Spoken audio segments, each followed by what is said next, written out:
Assalamualaikum warahmatullahi wabarakatuh. Saudara-saudara sekalian, semester 5 pengikut kelas resolusi konflik. Sebagai kelanjutan perkuliahan kita di minggu yang lalu, kita saat ini akan membahas apa yang kemudian disebut dengan kondisi dan fase-fase konflik.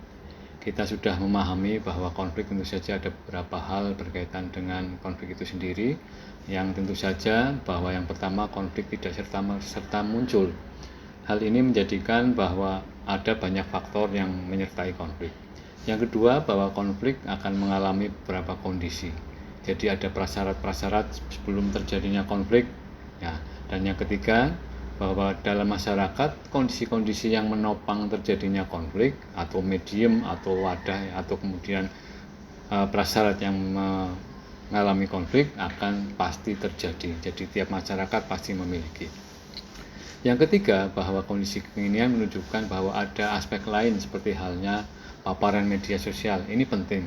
Jadi paparan media sosial menjadi satu faktor yang kemudian menjadi cukup besar pengaruhnya dalam mengarah terjadinya konflik. Ada beberapa hal berkaitan dengan medium atau prasyarat sebelum terjadinya konflik, sebelum kita melihat pada fase konflik. Yang pertama adalah bahwa masyarakat terbagi menjadi beberapa tipe. Yang pertama, masyarakat tanpa konflik, di mana kemudian dalam kondisi itu masyarakat adalah masyarakat yang sangat stabil. Semuanya memiliki satu kondisi, saling kerjasama, dan ada pembagian kerja yang kemudian cukup bagus di situ. Tidak ada riak-riak konflik di situ, dan ini tentu saja masyarakat yang sangat ideal. Yang kedua, bahwa di situ terdapat juga kondisi masyarakat dengan konflik laten, di mana ada potensi-potensi konflik, ada sebab-sebab konflik, dan sifatnya tentu saja ini sangat melekat. Tetapi dalam aspek ini, ya, bahwa konflik laten ini, masyarakat dengan konflik laten ini cenderung ada konflik tetapi tidak nampak di permukaan.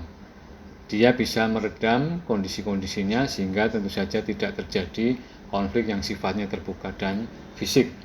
Yang ketiga, bahwa ada yang kemudian masyarakat dengan konflik terbuka, di mana konflik itu menjadi sangat nyata, muncul di permukaan, dan biasanya ini berawal dari adanya konflik laten.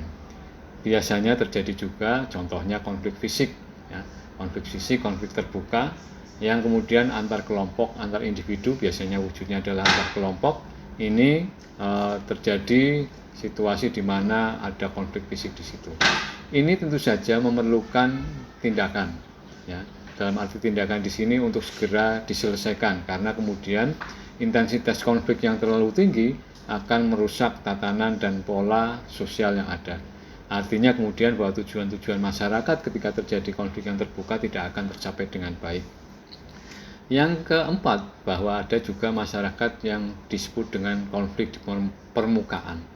Jadi masyarakat ini atau kondisi ini biasanya adalah konflik dangkal dengan sebab-sebab yang ringan, misalkan senggolan di jalan, ya, tabrakan, itu kemudian mewujudkan konflik fisik, ini sudah hal yang biasa. Dan ini biasanya berpangkal pada kesalahpahaman. Nah, ini juga bisa terjadi antar kelompok ataupun antar individu. Nah, selanjutnya menjadi tema kita adalah fase-fase konflik. Ya. Ada beberapa fase konflik, saya ambil dari Rothschild yang dikutip oleh Sri Ram, ya. Jadi fase pertama konflik adalah fase potensial konflik phase, di mana konflik terjadi namun dalam intensitas yang rendah, ya.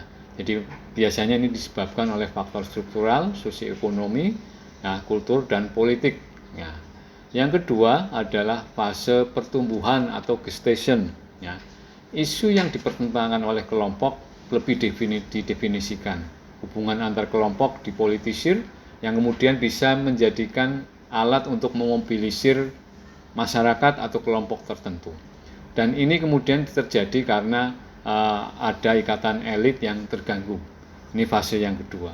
Fase yang ketiga adalah fase yang disebut dengan fase pemicu atau triggering and escalation phase, di mana persepsi perubahan yang nyata ini biasanya sudah mengikat pada aspek sosioekonomi, kultural, dan politik yang muncul. Biasanya ini triggernya adalah pada aspek fase-fase besar pemilu, ya. Ada kemudian masalah sosial, nah ini kemudian bisa menjadi triggering pada fase ini, dan ini tentu saja sudah menjadi satu aspek yang terbuka, ditandai dengan adanya kekerasan massal dan lain sebagainya.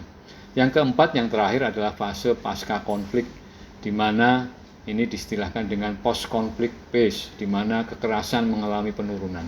Ketika eskalasi besar ini terjadi dan peristiwa besar ini sudah teralami, maka akan terjadi penurunan intensitas konflik. Biasanya terbagi menjadi dua, yaitu fase keamanan jangka pendek yang ditandai dengan istilahnya security building, yang melibatkan masyarakat yang berkonflik, kelompok, dan yang kedua adalah fase keamanan jangka panjang yang ditandai dengan resolusi konflik dan rekonsiliasi antar kedua belah pihak. Ini beberapa fase yang terjadi dalam konflik, dan tentu saja ujung akhirnya adalah resolusi konflik. Saudara-saudara sekalian, tentu saja bahwa ada banyak teori tentang fase konflik, tetapi yang saya ambil di sini adalah yang saya ambil dari Rothschild. Demikian untuk perkuliahan pada hari ini. Silahkan dipelajari aspek-aspeknya dan semoga menjadi manfaat. Assalamualaikum warahmatullahi wabarakatuh.